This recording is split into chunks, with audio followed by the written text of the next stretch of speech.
அப்படிப்பட்ட பரலோக ராஜ்யமாகிய இந்த புதிய எருசலேமுக்காக அவர்கள் காத்துக் கொண்டிருக்கிறார்கள். அவர் வாக்குத்தத்தம் பண்ணப்பட்டது பார்த்தீங்கன்னா மிகப்பெரிய ஒரு கானான் தேசம்.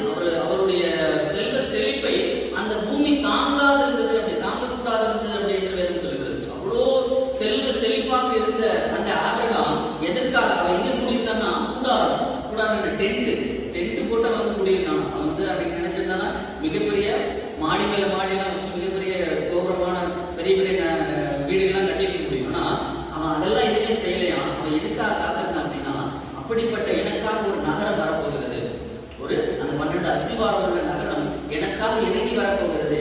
இந்த உலகத்துல நான் சம்பாதிச்ச சம்பாத்தியமோ அல்லது என்னுடைய பிள்ளைகளோ எதுவுமே வந்து எனக்கு நிரந்தரம் கிடையாது. நான் எதற்காக அழைக்கப்பட்டேன்னா அந்த அஸ்திவாரம் உள்ள நகரம், அந்த நகரத்துக்கு நான் எப்போ போவேன் அப்படின்னு சொல்லிட்டு அவன் அதற்காக காத்திருந்தான் என்று வேதம் சொல்லுகிறது. அல்லேலூயா. ஆனால் அவன் அடைஞ்சாங்களா? இல்ல. 13வது வசனம், இவர்கள் எல்லாரும் வாக்குத்தத்தம் பண்ணப்பட்டவைகளை அடையாமல் தூரத்திலே அவைகளை கண்டு நம்பி அணைத்துக் கொண்டு பூமியின் மேல் தங்களை அந்நியரும் பரதேசிகளும் என்று அறிக்கையிட்டு விசுவாசத்தோடு மரித்தார்கள். அல்லேலூயா. அவங்களுக்கு கிடைக்கல. அவங்களை விட நம்மளாம் பரிசுத்தவான்களா? இல்ல. அவர்களை விட நாமெல்லாம் பரிசுத்தம் இல்ல. அந்த அளவுக்கு பரிசுத்தமாய் வாழ்ந்த, நீதிமான்களாய் வாழ்ந்த அவர்களுக்கு கூட அன்னைக்கு கிடைக்காத அந்த அந்த அந்த நகரம், அஸ்திவாரமுள்ள நகரம் நமக்காக வாக்களிக்கப்பட்டிருக்கிறது. அல்லேலூயா. அல்லேலூயா.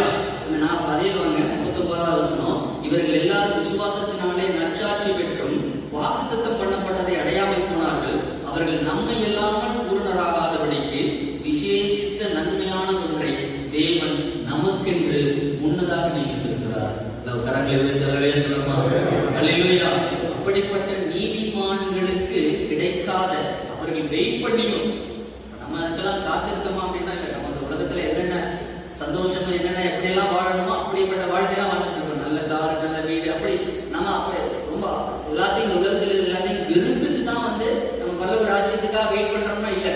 இந்த உலகத்துல என்னென்ன சந்தோஷங்களை அனுபவிக்கணுமோ அதையும் அனுபவிச்சுட்டு தான் இருந்தாலும் நம்மளுடைய என்ன மனசுல என்ன இருக்கு அப்படின்னா நம்ம பரலோக ராஜ்யத்துக்கு போயிட வேண்டும். அல்லேலூயா. ஆனால் அவர்கள் எத்தனை விதமான எவ்வளவு அவருடைய சொத்து பத்து இருந்தாலும் அது எல்லாத்தையும் வெறுத்து அவர்கள் வெயிட் பண்ணது வந்து பரலோக ராஜ்யத்துக்காக. நாம் அவர்கள் அடையாமல் போனதை நாம் அடையும்படியாக, நாம் நம்மை எல்லாமல் பூரணராகாதபடி.